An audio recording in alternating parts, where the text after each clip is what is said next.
James was enjoying his life on the Island of Sodor, but he still had a lot to learn. "You're a special mixed traffic engine," said Sir Topham Hatt. "You can pull coaches or freight cars quite easily, but you must learn by your mistakes." James knew what Sir Topham Hatt meant. He could well remember that dreadful accident on his first day. "Be careful with the coaches, James," said kind little Edward. "They don't like being bumped." Everyone came to admire James. "I'm really a splendid engine," he thought, and suddenly let off steam. Whoosh! A shower of water fell on Sir Topham's nice new top hat. Just then the conductor blew his whistle, and James thought they had better go. Go on," he puffed to Edward. Don't push," replied Edward. The coaches were grumbling too. Don't go so fast. But James didn't listen.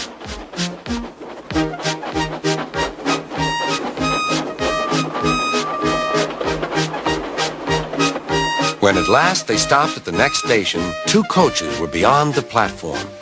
They had to go back to let the passengers out. But no one seemed to know about Sir Topham's new hat, so James felt happier. Presently, they came to the station where Thomas was waiting with his 2 coaches. "Hello, James," said Thomas. "Feeling better? That's good." "Oh, that's my conductor's whistle. I must go. I don't know what Sir Topham Hatt would do without me to run this branch line." And he puffed off importantly. Edward and James passed the field where James had had his accident. The fence was mended and the cows were back again.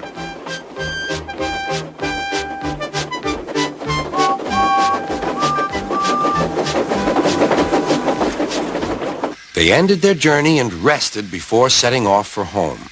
James was still wondering what Sir Topham would have to say about his new hat.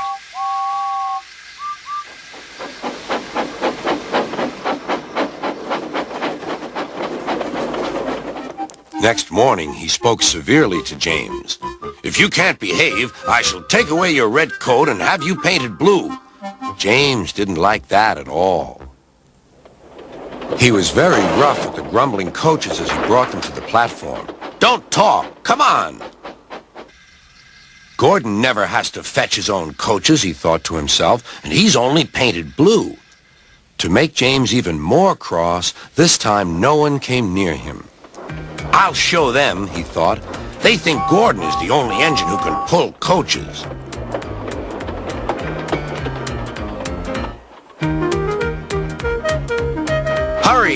Hurry, puffed James. You're going too fast, replied the coaches.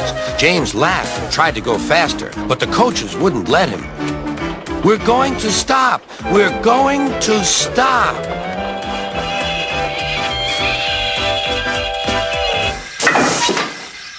What's the matter? James asked his driver. The brakes are on. Leak in the pipe, most likely. You've banged the coaches enough to make a leak in anything. How shall we mend it? Said the conductor. We'll do it with newspaper and a leather bootlace, replied the driver. Well, where is the bootlace coming from? Asked the conductor. Ask the passengers, said the driver. You have a leather bootlace there, said the conductor to a smartly dressed man. Please give it to me. I won't. Then I'm afraid the train will just stop where it is. The passengers all said what a bad railway it was. Then they told the man how bad he was instead. Everyone was very cross. At last he handed his laces over. The driver tied a pad of newspaper tightly round the hole in the brake pipe, and James was able to pull the train.